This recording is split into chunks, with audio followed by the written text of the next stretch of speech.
We are live. We're live. It's Senate Appropriations Committee, March 11th. We're going through FY26 budget requests. And right now we have the Vermont Housing Conservation Board. I'll let you guys introduce yourselves for the record. Okay, for the record, I'm Gus Seelig. I'm the director for the board. I'm the director of policy and special projects for the board. I also want to introduce our new to VHCB, but not new to state government, Chief Financial Officer, Christopher Bannon. So we may have seen him in past capacities. Thank you very much for having us in today. We sent this report electronically. If any of you are old school enough, you want a hard copy, I'm happy to leave one behind, or more than one. We're here because you've put a lot of trust in us, and you've given us a lot of priorities. We're here to report on what we've been doing with the funding you've provided. I want to thank you for the enormous support, really across many, many years, and especially over the course of this decade, which we'll talk about. How many years you been there? How many years have you been here? I can ask that question. Nobody else can ask that. How many years have you been in that? This is 37, and Senator Weston was one of the sponsors of our enabling legislation back in 1987. So I predated you a little. Oh, a little bit, not much, yes. And I'm grateful for all the time we spent together. So we're going to give you a report, and I'm going to open this presentation in Waterbury, Vermont, because 2 weeks ago we had this wonderful groundbreaking. The building is right downtown. 3 of the future residents will be people with intellectual and developmental disabilities, which has been something I know you've heard about from the parents group. We've done 4 projects for the parents groups all over the state, and that's very exciting. But this is also access to all the services Waterbury has, and all the wonderful venues there. And historically, and maybe the 2 of us are the only ones old enough to remember, but this site was where Rusty Parker lived all the years that he was at WDEV, which when I read back was 40 years, even though he died at a very young age. He started there at age 16. He was the morning man long before Vermont had public radio. That was how you got your news. Here's our statutory purpose, and Senator Norris, I don't think we've had the chance to meet before, but our charge is not just to build housing or preserve housing or to conserve land. It is to do it in the interest of economic vitality and quality of life. And when you look at these pictures, and Senator Westman actually gave me a challenge, which was to talk about parts of the state not represented in this room. So I was going to just tell him there would be pictures of Franklin County. But I'm thinking about some of the people who served in this room, and so starting in Bennington, and Prospect Mountain is a cross-country ski center about 9 minutes from that building at the corner of Route 7 and 9, and it was operated by 2 people for 30 years. And we helped a nonprofit buy it when they ran out of steam. It's the highest elevation of any cross-country place in the state, so it often has snow when the rest of us do, and really both a quality of life and economic driver. The Putnam block was vacant for from the 1970s forward. These are all in Bennington? These are all in Bennington. That's right at the intersection of 7 and 9. Okay. The last time I visited with Senator Sears, we had a long lunch in Bennington. And at the end of the lunch, he said, "Do you have a few more minutes?" And I said, "Of course."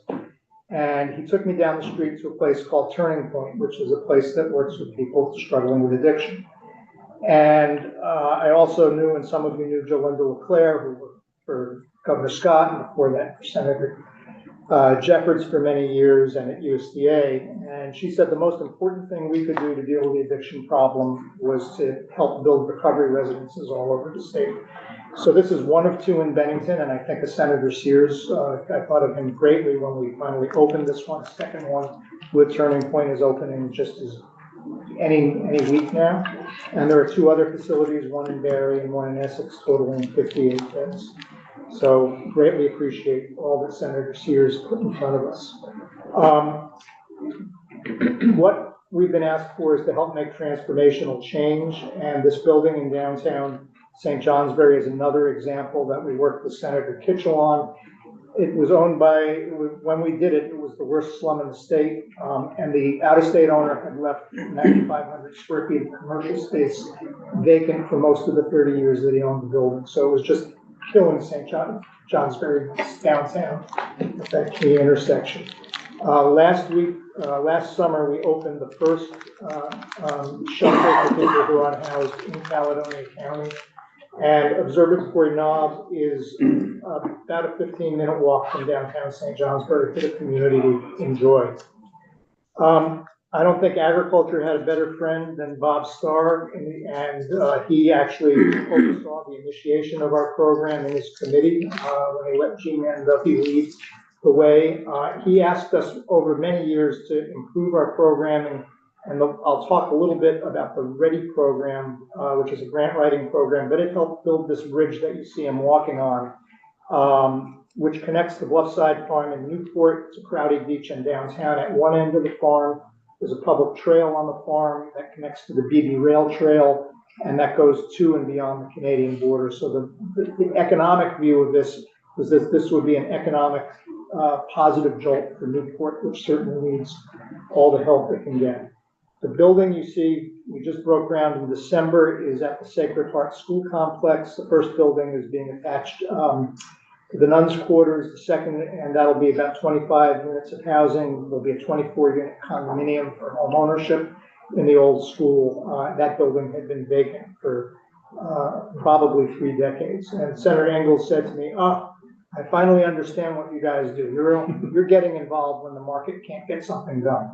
And that's fundamentally how I see the role of public funding. Other kind of transformational change to go to one more senator who's not with us, and that's Senator Mazza. And if you look carefully at that, he's wearing an apron. And that's because at this 36-unit development, Holy Cross Housing in Colchester, which we built about 30 years ago, he put on a spaghetti dinner for the residents every year. And he couldn't have been more thrilled when we opened this building in South Hero, which really helped to create a village center. So we're going to talk about cost of housing through this presentation, but we're also going to talk about return on investment. And one of the returns for South Hero is really having a village center, which they didn't really have much of before this building. It's close to the fire station. There's a health center near, a 5-minute walk away. So it really did something more for Colchester. And I began to work with Senator Mazza when he was on the Institutions Committee in 1990 when the budget went south, and the way that the state kept us afloat was to put us in the capital budget for the first time. Mr. Chairman, you said it's housing, housing, housing this year. I'm going to take 5 minutes, though, to talk about the importance of our conservation work. And I guess I just want to say, here's what's been done over 5 years. And we think that conservation is important to the economy because it's important to agriculture, it's important to outdoor recreation, whether you hike, hunt, fish, cycle, birdwatch. It's important for rural community development. It's important for water quality, which you put a lot of money into. It's important for flood resilience and climate resilience, and important for biodiversity. 2 very different kinds of farms. The Course Dairy in Whitingham is a 60-cow dairy. We bought development rights on their home farm about a decade ago. What they found in the pandemic, they relied on a lot of rented land for pasture, which an organic dairy has to have, was that as the market changed and people started selling their lots, they were losing access to their fields. So we've done 3 more conservation deals, one with the fellow's brother to preserve the maple orchard, but others to secure land for them to pasture. Development rights generally reduce the cost of acquisition on average by about 60%. So it's helped them secure their land base. They now have about 600 acres between the 2 operations. At the other end of the scale is the Chappett brothers. And I first met Reg Chappett when both of us had heads of hair 30-some years ago. And he and his brother had a dream that they wanted to operate a large farm, and they needed to buy a neighboring farm. They had a farm, but they needed to buy a neighboring farm, the Grasser farm, to do it. And we helped them by buying development rights to do that. We've done 2 more deals since then. We have 2 pending. They now are not a 900 cow dairy, they're a 1,600 cow dairy with 800 heifers. They've been real go-getters.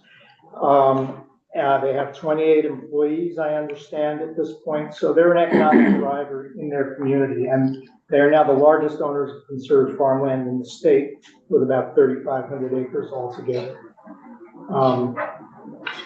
Water quality and flood resilience. This is a place that shouldn't be farmed up in the kingdom along the Connecticut River, and we actually helped purchase this and transferred it to the Department of Fish and Wildlife last year, something that's been a priority with capital budget funding over the years to initiate this, and we've done it on 3 or 4 occasions. Farm transfers, the governor has talked a lot about the next generation, so these are all young people who in recent years have gotten really excited about and needed support from both our viability program, which I'll talk about in a few minutes, and our development rights program to get on farms. 3 of these farmers got business planning technical assistance from the viability program. Some of you who might know Mike Audette, he and his brother Tom farmed for many years in Addison County, and they leased to this VTC graduate you see, John Lucas, for 6 or 7 years, and then with development rights sold the farm to him this past year. So a great success story for a young person. I still have great concern that ag land is selling at a price that young farmers can't afford. And when you see land being sold, the land right behind some that I've got $8,000 and $9,000 an acre, and no young farmer can afford that. And we really need to think about how we're going to address that. This is not the program of 35 years ago, where there was no development right, and people used the development rights purchase to help them afford the place. This is conserved land that you own the development rights, and it's $9,000 an acre. I haven't seen it that high, but you've expressed this problem to me. It's something we've begun to work on, and I hope we're going to bring back some solutions, because I completely agree with you that, you know, we can't change market forces. Bill Gates hasn't gotten here to buy farmland yet, but he's now the biggest owner of farmland in the United States. You know, some of our own people that are only the ones that are the larger farmers can afford. Yeah, and I guess I have sympathies for folks like Reggie Chaffett and his brother, who are large farmers, but they started with very little. You know, but it doesn't do anybody any good that's a young person in their 20s that the land is being gobbled up, and you know they want to raise something and have 100 acres. There's no room left then. Well, I think some of the other examples here are bucking that trend some, but I think we need more tools and we need to think more about it. So I think you're raising a really fair point that we have to work harder on. The Farm and Forest Viability Program is something we spend about $2 million a year on now. It is a business planning and technical assistance program that gives great results. So conservation doesn't necessarily make people think about business planning, but that's what we do with some of these dollars. You actually put a statute together in the early 2000s to enable this program. You see the results here. I won't read them all to you, but the Bare Roots Farm in Berrytown and Williamstown benefited from both the development rights program and then used the business planning to open the roots market in Middlesex, where they're knocking it out of the park. Stop there. They're actually doing an expansion now. So that's if you go by there, the expansion is underway. But that is an example of young farmers who've been able to get on the farm with our support. And then finally, in 2017, Senator Starr asked us to begin something called the Rural Economic Development Initiative. This is a grant writing program that supports small businesses in community or small towns of 5,000 or less. And we've spent about $1 million between our own staff time and contracted grant writers to bring in to those businesses and communities almost $23 million so far, with about 10 million in applications still outstanding. Run Amok Maple is in the old Scrabble factory. They got about a $250,000 grant. I can't remember how big a grant Salvation Farms got, but it was a Northern Borders grant to go into the Walgreens. And this is happening all over the state with lots of businesses. Maplebrook Mozzarella, Carl Cushing's meat plant have all been successful stories here. So to get to housing, Mr. Chairman, this is what we have committed, and when built out, the three numbers I'll leave you with, we touch every part of the housing market. We have been the major way in which the state has invested in housing. Prior to our existence, the state didn't spend any money on housing at all, other than federal funds. So we hit every part of the market, from home ownership to farm worker housing to manufactured home communities. We do supportive housing. And across the pandemic, when all built out, we'll serve over 5,000 households so far. We have a little bit left to spend this year. And so those numbers will go up a little bit more. But I think a big part of our thinking is, how do we help reduce pressures on the budget that you have to manage? And I would say that we're doing that in 3 or 4 ways. And one is that by getting housed, we are reducing pressures on the healthcare system. We think we're reducing pressures on the justice system. We're reducing pressures on the mental health system, among others. And we're reducing pressures on the GA program. So far, and you asked us to do this, almost 1,600 households that were unhoused have been housed over the course of the last 4 years. If you think about what those numbers mean, at the height of the pandemic, we were spending at least $150 a night to keep people in motels. So $150 a night times 100 nights would be 25,000. I think 150 was the average. Some was even higher. Some were higher, but if that's the average, $24 million. Even at today's rate of $80 a night for 80 nights as the maximum, keeping 1,600 people housed saves the state $10 million. So whether you're looking at the impacts on the healthcare system, and there was a healthcare report last summer that said housing is our #1 need, I think both for their own workforce, but in terms of health. The fellow pictured here is living now in the Bellows Falls garage. And again, to talk about return on investment, there was this concrete structure built in the 1920s that was no longer safe to use as a public garage, and replaced with 27 apartments. It's right along the canal. Steve is one of the residents, and his quote here is, "Everything is good as long as I maintain my health." That's pretty incredible, considering that 6 years ago they gave me a 25% chance. That's what housing can do. If I wasn't here right now, I know my health would just go downhill. So you might ask, why does the problem not seem to be getting solved? And there's a million reasons, but I think these charts are illustrative of what's happening. The chart on the left shows you what's happened to the fair market rent for a 2-bedroom apartment, and it is zoomed up since 2022. That's statewide? That's statewide, and it's over $1,500 a month now. When you look at the orange line in the other chart, that's what's happened to the average income of renters. There's a bump over recent years, but it's not nearly as dramatic a bump. So the ability of people to afford that average apartment has been diminished. The purchasing power has been diminished in the market. And I think it doesn't take, going back to my community action days, too much of a tragedy in somebody's life for them to all of a sudden find themselves not able to pay their rent. The blue line in that second chart is what the National Low Income Housing Coalition calls the housing wage, the wage you'd need in Vermont to afford the average apartment. And that is almost $30 an hour now. So we have a lot of people who don't make $30 an hour. So the average is 17, but to afford the average rent, you would need it to be 29. Yeah.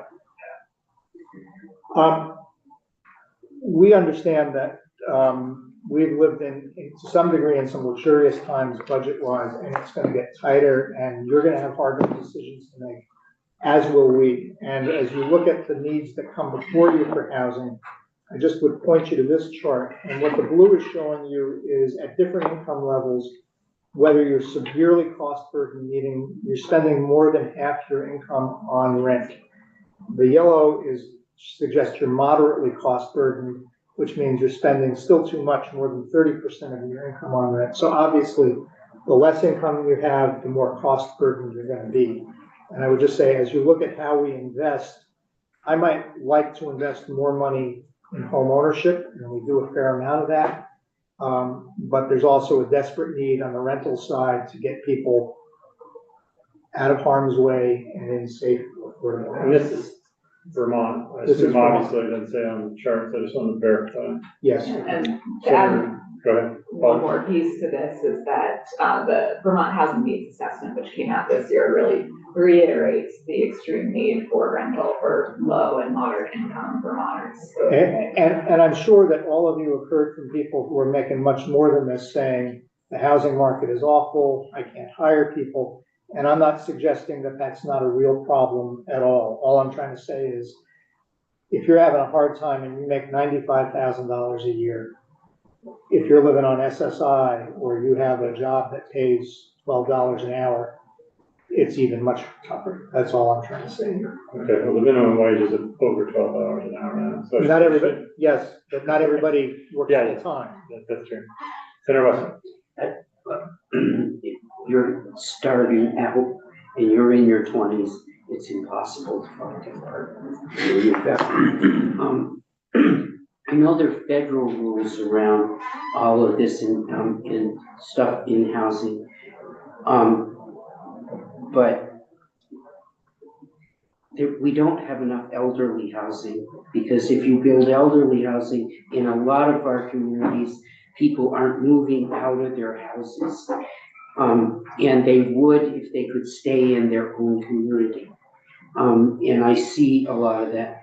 How much do you focus on like elderly housing, which people would, that if once they moved in, would sell a home to a middle class family?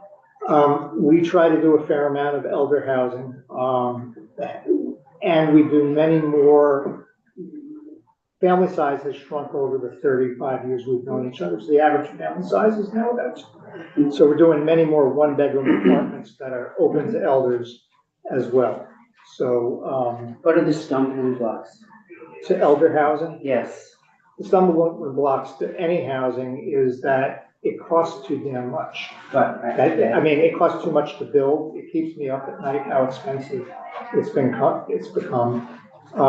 You have done some great work, and that first slide I showed, that building in Waterbury would not have been permitted if you hadn't passed the Homes Act 2 years ago. The DRB actually voted at a tie vote, which meant the motion to permit it was defeated. And then I think the lawyers in town read the law that you passed and they reversed themselves. So those are always the kinds of issues that we're dealing with. In rural communities, there's a big problem around the availability of public infrastructure. You know, and so when there isn't water and sewer, it's just much tougher on a developer, for-profit or non-profit, to develop and deal with septic, or if you become a water provider, the regulations around that are significant. So it's much easier to build when there's infrastructure, and that's a problem in our rural communities. Because I hear what Senator Weston said a lot about if the seniors would move out of their 4-bedroom houses, then families could go in. But is that bear out with the data that you see, or is that more anecdotal? Well, what's true about senior housing is there's a lot of people who are eligible for it. And sometimes even when a community says, we need senior housing, and you get it built, the people are not, getting somebody to give up their home is not nearly as easy as one would think. So they may be eligible, they may be my age, and you know, you're close to 70 and you think, oh, well, you should move to elder housing. Lots of people have a different point of view of when they should move to elder housing. I have a place called Man's Meadow in Jeffersonville. They have a list of about 80 people waiting to move in to a 23-unit place. You know, the backlog, you can apply and people wait years and years and die before they. There is a real absolute need for elder housing. There's a real absolute need for family housing, and we're trying to do both. So under construction right now is a 33-unit apartment complex in St. Albans in the TIF district, which we'll get to in a few minutes. And we have plans for, I think it's a 30-unit development in Highgate that should get under construction next summer. If I'm thinking about Montpelier, we turned the senior center into elder housing a few years back. That's been great. I mean, that old school, that's been a great success. We turned Heaton Woods, which was once the old hospital, into more of an assisted living facility. So that's a part of always a part of our work. Just to get to who we house, I just want to assure you that we're housing a full range of Vermonters, and getting back to the question you raised a minute ago. If you're a child care worker making $30,000 a year, which I think is the average, you're eligible for the housing we are producing. If you are an auto mechanic making 45, you're eligible for the housing we're producing. So there's lots of occupations listed here that are below the levels that we can support. There are federal programs that tap the eligibility levels below what you give us in state statute. And we do use those federal programs. So sometimes you'll see housing developments where you're at 60% of median as a maximum, but that still gets a number of these occupations into the housing. I want to talk a moment about the policy in our statute that we should keep things permanently affordable. And I want to focus on this because I think it's the right fiscal policy for the state, not just the right housing policy. And I want to explain why for a minute. It does three things. It protects Vermonters, it protects mixed income communities, and it protects our investment over time. So we're just talking about elder housing, and Copley Terrace was built by the hospital in the 1980s. And they thought, gee, we have a need for workforce housing and let's convert it. But those elderly residents would have had no place to go. So we just did a deal with them at Evernorth, and they're selling to them, and they're going to keep it affordable on an ongoing basis. We are in the middle of supporting a private developer with the most mixed income community in the state of Vermont at the old Catholic diocese up in Burlington. Often you'll see when there's development that the first couple buildings that get built are affordable housing. That's what happened here. We built about 150 apartments with People's Square Corporation and Shanghai Housing Trust. We're going to do 2 more starting this summer. We have people of very modest needs, and just down the street, SD Ireland has built condominium, and you can buy a nice condominium there for $3 to $4 million.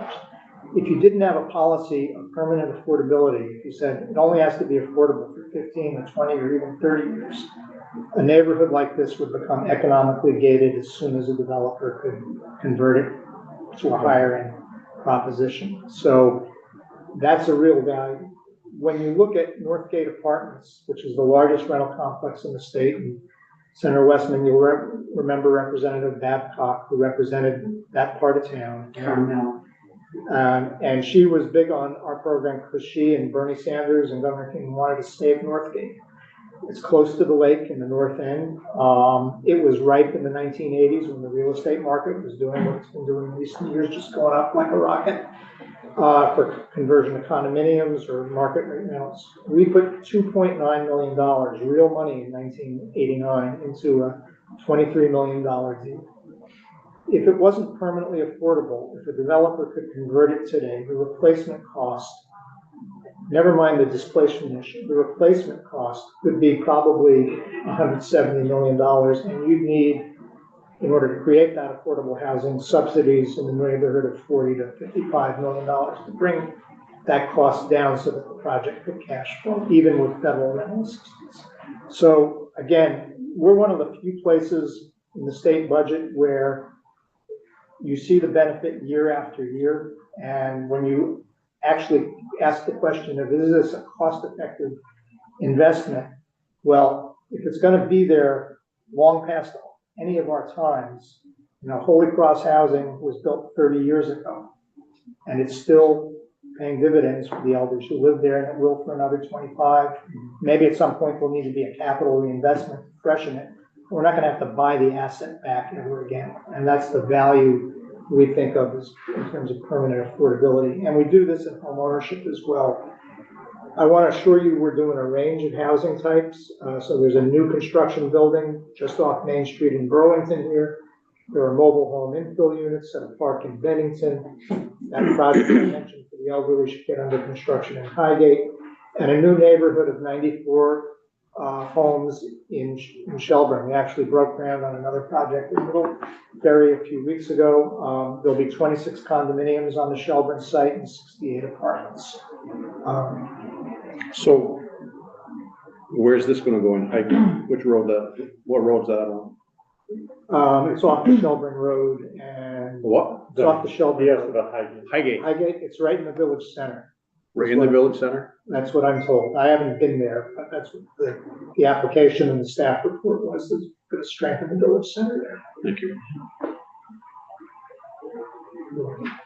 Do you know when it started, what it's slated for, or did it just get their grant money? That, it just got its grant money from us and it should break ground this summer. I think they're working on a water issue there that needs to be resolved, because I think they thought there was enough water to support the project, and they're gonna have to do something more in order to make it work, but, so we do a whole range of projects, and, you know, we've been asked, why is it so expensive? What kinds of projects are we doing? And what I'm trying to show you here in this chart is the projects on the left are all shelters for the homeless. Unless you're in a place like the Upper Valley, where there's a lot of philanthropic money to raise, we are paying the whole tab to build a shelter bed. And to build what people call a trauma-informed shelter today, at least $150,000 a bed. We're spending way too much to build apartments, and now we're over $500,000, but we're spending the same amount of state money to build them. And the rest of the budget is being filled out. The yellow, the blue is federal funds, and we have ARPA in our blue, in the deep blue. The light blue is other federal funds, and the yellow is other kind of funding. And I'll show you in a moment what the other kind of funding is, but it's mostly equity from the private sector, from a variety of different kinds of tax credits. So it keeps me up at night how expensive it's become. There's a bunch of things we try to do to keep the costs down. We try different building types. That's why we're doing mobile home replacements. It's why we've converted hotels to housing, because that's been less expensive and gone faster. But we're victims of the market. All these projects go out to public bidding process, and that's what the market is telling us, and we're not very different from other states. So this pie chart shows you what the state investment is in the dark blue, and what the other investment is in the light blue is the federal funds, and the yellow is three things primarily. 55% of the budget is coming from investment in tax credits. That's a federal housing credit, something called the reinvestment tax credit, which is for historic buildings like the one you see pictured here. 14% is coming from debt. People are borrowing money. And about 5%, not insignificant because it's $32 million, was community fundraising and money people raised locally. I should just say about this building, the 19 apartments built there, that space had been vacant since the 1940s. So there's a couple ways to look at the question of return on investment, but one of them is financial, and we're showing you those numbers. But I think when you think about revitalizing the building that's been vacant all those years, same thing happened with Arthur's Department Store in Morrisville many years ago, putting that resource back to work. Aubuchon's had their heating bill cut in half because they were heating the sky. But the people who get to live there are living 3.5-minute walk to Shaw's, 5-minute walk to the library, 30-second walk to the hardware store. Well, or just an elevator ride to the hardware store. There's a great bakery down the street, senior center around the corner.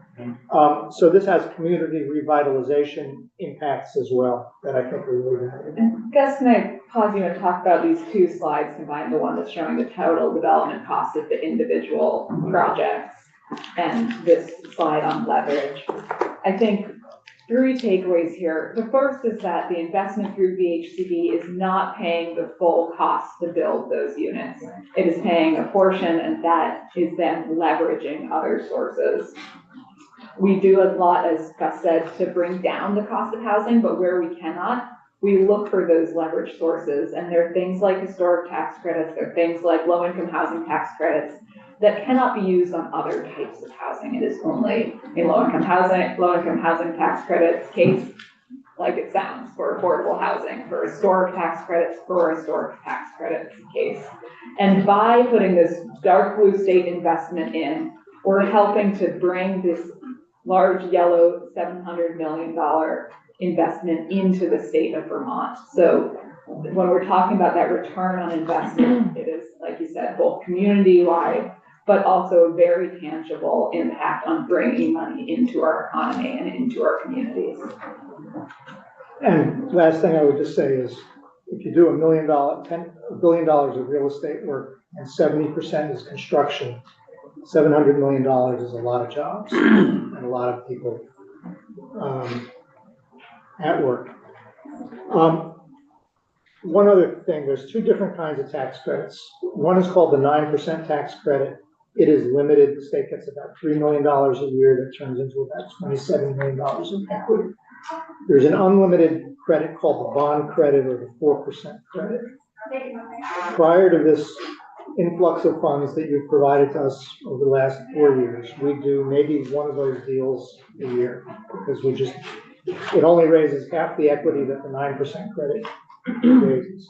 But because we had a lot more money, we did a lot more 4% tax credit deals that built more than 1,000 apartments, or rehabilitated, but most were built. TIF district in St. Albans is another example where there's private sector investment, but it started, I think, with buildings right across from City Hall, two of which we invested in. So of the TIF district, there's 270 apartments in St. Albans, either built or under construction, and we've funded 149 of those apartments. I'm going to say a word or two about permanent affordability and single-family housing, and this about a little over 10%, about 160 of the homes that we've done with Habitat for Humanity. This is a home in the Mad River that got built in the aughts. You see that Governor Douglas and Senator Jeffords came by to paint one day and meet the family. Habitat families put about at least 200 hours of sweat equity into their homes. Habitat then gets volunteers to put a lot of work in. We now have a partnership with CTE centers, and students are working on Habitat homes as well. At the time that, I'm not sure if it's this home or another one in the Mad River was constructed, the price was about $230, but because of all the sweat equity, the family bought it for $120. It was sold last year at a market value of $352, but because of shared appreciation, which is how we keep it affordable, it sold to the next buyer as an affordable home at $190. On average, we're selling homes that come back on the market with 680 resales, about 50 a year coming on the market, and an average cost to the new buyers of $160 without any additional public subsidy. People basically, but for the public assistance they got at the beginning, they agree to share in the appreciation at the end. They walk away with cash in their pockets. 2/3 move on, according to national studies, to conventional home ownership.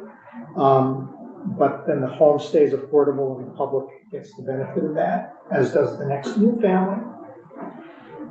We do a lot of service-supported housing. I mentioned recovery housing earlier. We've about doubled the number of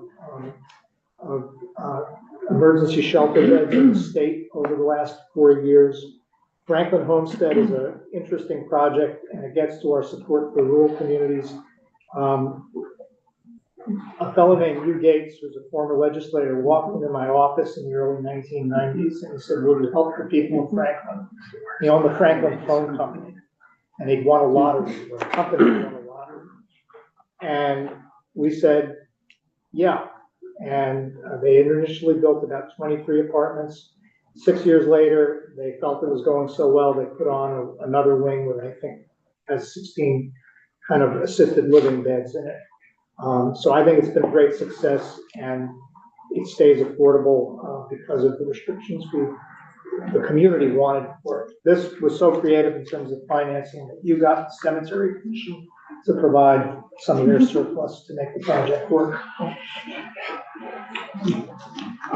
Flood resilience will be a bigger and bigger issue.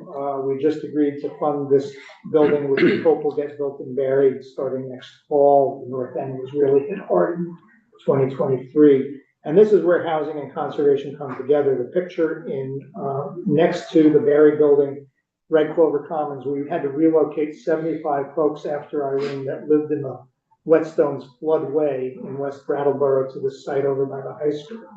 This year, we bought a 12-acre parcel from Sir Sosimo Lumber right in the center of town, removed the berm, removed some of the fill that had been put in, and Julie Moore says this is going to be really improve the safety in the Brattleboro area the next time the Whetstone overflows.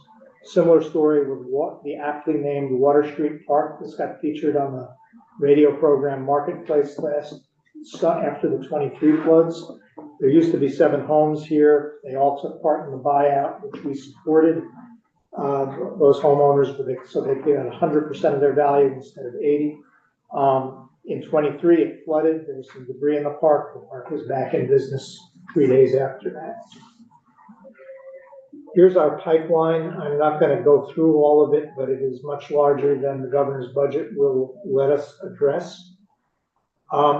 These are what our commitments have looked like across this decade. If the Budget Adjustment Act is signed, that last column will go up by $11 million. But we'll see what happens with that. But you can see our resources, and our resources in the coming year will decline. So I know you're going to have lots of hard choices, but if you think investing more dollars in housing is possible, then So that's all addition to the regular transfer tax. this includes our transfer tax and additional funding that we got. So we've had a great boom. We think we've used it pretty well.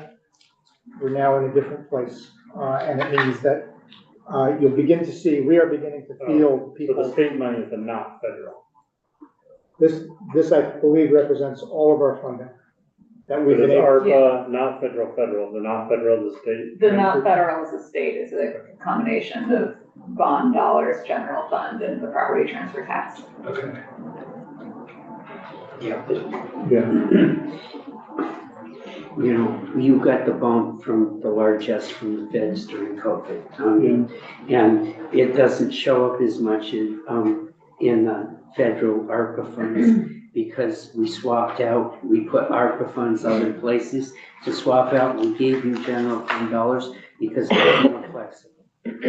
And we appreciate it. Yeah, but you know, it's when you show the sources, it really doesn't tell what went on in the federal budget because we wanted to give you the most flexible money we could, so we put ARPA money in other places and transplanted that money out.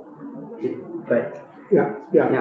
I think the main point of this is just, we're gonna have harder, just as you're gonna have harder decisions to make, we're gonna have harder decisions to make. And we've built a set of expectations that we're not gonna be able to meet. And anything you can do to help us meet it even a little bit will be appreciated, not just by us, but by your It's constituents. not because we don't want to do stuff. We You understand. know, in Congress, when they just passed the resolution to cut $880 billion out of Medicaid, we're going to be in a world of hurt. We understand that, and, yeah. 880 billion. This is the best kind of comprehensive view of our budget. It's what we call our sources and uses budget. And you do have a financial packet from us, and Senator Brennan, I'm happy to, the break caught up on me, so I should have gotten together with you before this. But basically, the governor's proposal is $37.9 million.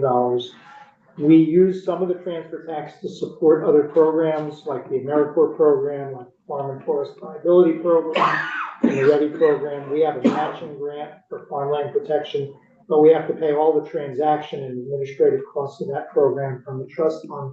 Some federal grants don't pay their full freight, and we have to subsidize them. So this is how we use our funding. Our budget has no new positions in it for VHCD. There's a separate entity that we provide administrative support to called the Land Access Opportunity Board.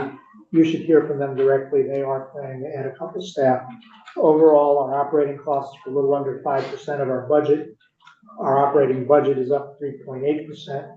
What's most at risk in our federal budget is what's called $17 million, which the congressional delegation had earmarked and is unlikely this year, I think, to be received. We've received large amounts in the past, but I think if there's a continuing resolution, there's not likely to be congressionally directed spending this year. Briefly, just want to assure you lots of good things are happening all over the state. Hartford got 100 new homes at 3 sites this year. Next year, 89 new homes in Rutland. Last year, 50 new homes in Morrisville. This is single home in Montpelier. And those of you who know Steve Klein in his retirement, he and Steve Dale are part of a group supporting refugees, Afghan refugees who have relocated to Montpelier. And Steve came to me because they kept losing housing for people. They get short-term deals. And he said, what can we do? And we hooked him up with Downstreet, and so they could be on the market and make a full price offer. So this is one of those success stories. We've done that 3 times now to support refugees in Montpelier. This is the very first what's called Buy, Protect, Sell project in the country. Senator Leahy provided a change in the Farm Bill a few years ago for us. Mr. DeFries, pictured here, was a high school hockey and baseball star at Harvard Union. He went off and studied economics, but he said he missed agriculture. He didn't want to work in a hedge fund or on Wall Street, so he came back. For 63 acres he was leasing and really needed in the valley in Waitsfield, and VLT bought it under this new provision of the Farm Bill and held it until he was ready to buy it, and we were able to close with him last year. Lots of public benefit in terms of riparian protections, wetland protection, and there's a mile of the Mad River path through his property that he's also allowing on a permanent basis. This is one of a dozen hotels we converted to housing. I don't think time allows today, but you have this electronically. And I would urge that you click on this woman's testimony. She was here 2 weeks ago. And Senator Lyons, you may want to have her in your committee, but I think she has a great story to tell. She was working, injured in an auto accident, traumatic brain injury, lost her housing, and is now on the road to recovery. This is one of those ready projects that helped the Brandon Library get a grant for a big expansion. My board actually visited there. There's now a lift in the building. And so this is a young person, a person who's used the library for many years in Brandon, and then now can get into the stacks, which he never could before. Last thing I just want to say about conservation and housing, actually, we created this AmeriCorps program 30 years ago. And a couple of our volunteers decided that there ought to be a mentoring program for youth in affordable housing development. And they set up something called the DREAM program. They set up their own nonprofit. They've been operating it for 20 years. About a decade or so ago, they decided that kids needed more than mentoring. They needed a summer camp experience. And so we helped them buy some land in Fletcher, and they bring kids up for a week at a time at no cost to them and their families for camp experience. It's a great value. It's another place where we're trying to listen to the governor and help young people get started in their careers. The other project on the left is, I started getting calls last year when the Boy Scouts put Camp Sunrise up for sale from residents in Addison County who thought the state ought to buy it. The state declined. They thought it needed too much infrastructure repair to be a good state park. So we got together with the Vermont Land Trust, and they got together with Outright Vermont. Outright raised a lot of money, and with our support, bought the camp last summer from the Boy Scouts, and they're going to provide a safe haven for youth from Vermont and from other places to enjoy summer as well. So that is our report. We know you'll do the best you can on the budget. And we're happy to answer more questions. We know you have another group coming in a few minutes, and Senator Brennan, I'm happy to get together and go over the numbers with you at whatever level of detail, or any of you. And the last thing I would say is, if you see opportunities in your community where you think we could or should be helpful, or you see problems, as Senator Westman has pointed out, with the cost of conserved land, let's talk about it. Let's make our phone ring, get your constituents. As you, Gates, just rambled into my office 35 years ago, let's see what we can do. We're here to be helpful to your constituents. How many more years do we have on that 17 housing revenue bond? Was that like a 20-year, 30-year? It was a 20-year bond, so we did it in 17, so we probably have about 12 years to go. And Trey still works there? Trey is still at our, yes, he's running our Send him my conservation. regard. I will be happy to do that. Any questions for VHCD? And that one spreadsheet that you said was the best, but the hardest to read, that is the full budget. That gives you the best overview of not just what VHCB is doing with state funds, but how it's managing a whole bunch of federal resources as well to meet the needs. But it's not like your whole budget. No, you have a budget packet from us that looks like Right, this. and that sheet was in there. I mean, I just haven't looked at the whole thing though. Where's like the full budget on there? I guess there's the crosswalk. Yeah, there is a crosswalk in here. And I'm happy to. Which there's a debate about whether it should be called a crosswalk. Okay, this is what I was looking for. Okay, I'll look at, the stuff that starts on like page 7 and 8, 9. That's helpful.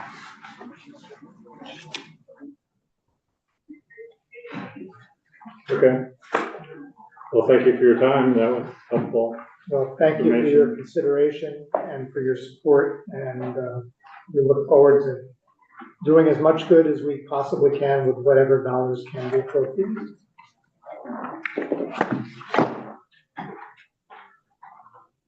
Okay, I think I